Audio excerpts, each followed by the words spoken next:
तो हेलो दोस्तों, तो आज हमारा जो नेक्स्ट चैप्टर है एआई के बारे में, उसका नाम है डीप लर्निंग मतलब डीएल। डीएल क्या होता है, न्यूरल नेटवर्क कैसे काम करता है, इसी बारे में हम आज जानने वाले हैं। तो अब हम एआई का सबसे पावरफुल टेक्नोलॉजी डीप लर्निंग के बारे में सीखेंगे। आज का एडवांस एआई टूल जैसे chat GPT, image generation, voice assistant और सेल्फ ड्राइविंग कार लर्निंग का इस्तेमाल कर रहे हैं। डीप लर्निंग क्या होता है, इसके बारे में समझ लेते हैं। डीप लर्निंग मशीन लर्निंग का एक एडवांस हिस्सा है। मशीन लर्निंग में कंप्यूटर डाटा से पैटर्न सीखता है और डीप लर्निंग में कंप्यूटर आर्टिफिशियल न्यूरल नेटवर्क का यूज़ करता है, जो इंसान के दिमाग ब्रेन से इंस्पायर है।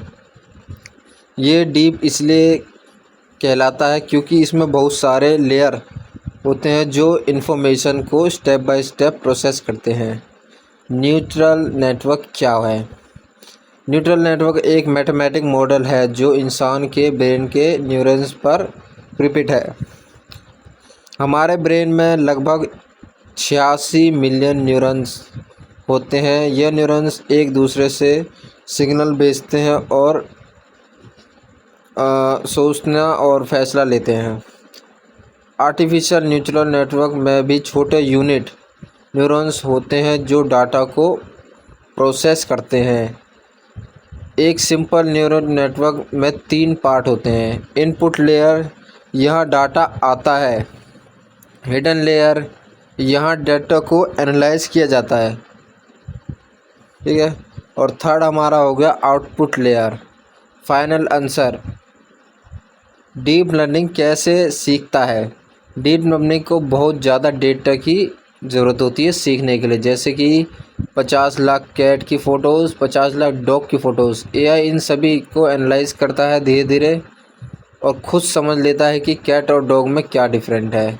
जितना ज़्यादा डेटा प्रैक्टिस मिलेगा उतना एक्यूरेसी बेहतर बढ़ेगी। डीप लर्निंग का रियल लाइफ एग्जांपल अब मैं आपको बता देता हूँ। पहला है हमारा चैट जीपीटी। तुम्हारे क्वेश्चन को समझना, नेचुरल लैंग्वेज में जवाब देना, यह एक डीप लर्निंग है। फेस अनलॉक, फेस देखते ही अनलॉक हो जाना।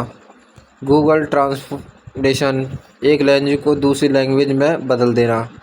Self driving cars, road traffic signal और इन सभी को एनालाइज करना। वॉइस असिस्टेंट, गूगल असिस्टेंट, सिरी और एलेक्सा तुम्हारी आवाज़ को जिस तरह समझता है उसे एक डीप लर्निंग कहा जा सकता है। डीप लर्निंग के फ़ायदे के बारे में अब हम समझ लेते हैं। बहुत एक्यूरेट रिजल्ट दे सकता है। इमेज और वीडियो को अच्छी तरह समझता है।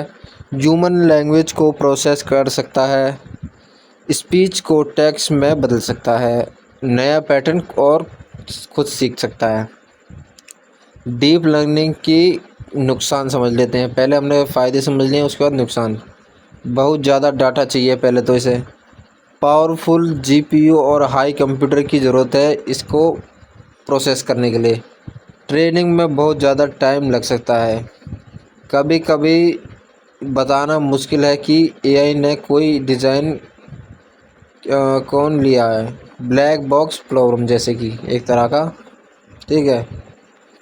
फ्यूचर ऑफ डीप लर्निंग के बारे में देख लेते हैं एक बार। आने वाले सालों में डीप लर्निंग का इस्तेमाल और बढ़ेगा। Robot doctors, smart factories, AI teachers, real life language translations, space exploration, drug discovery, cyber security, personalised education, ठीक है। अब इसके हम समझ लेते हैं important terms. Neuron, neural network of basic unit. Layer, neurons का ग्रुप। न्यूरल नेटवर्क, ब्रेन से इंस्पायर एआई मॉडल एक तरह का, ठीक है। डीप लर्निंग, बहुत लेयर वाला न्यूरल नेटवर्क। ट्रेनिंग, डाटा से एआई को सिखाना। इन्फ्रेंस, ट्रेनिंग से प्रेडिक्शन लेना। अब देख लेते हैं याद रखने वाली चीज़ों को, जो इस टॉपिक में सबसे ज़्यादा याद रखने लायक चीज़ें हैं। डीप लर्निंग मशीन लर्निंग का एक एडवांस पार्ट है, ये एकदम सिंपल। न्यूरल नेटवर्क इंसान के ब्रेन से इंस्पायर होकर बने हैं, ये एकदम सिंपल।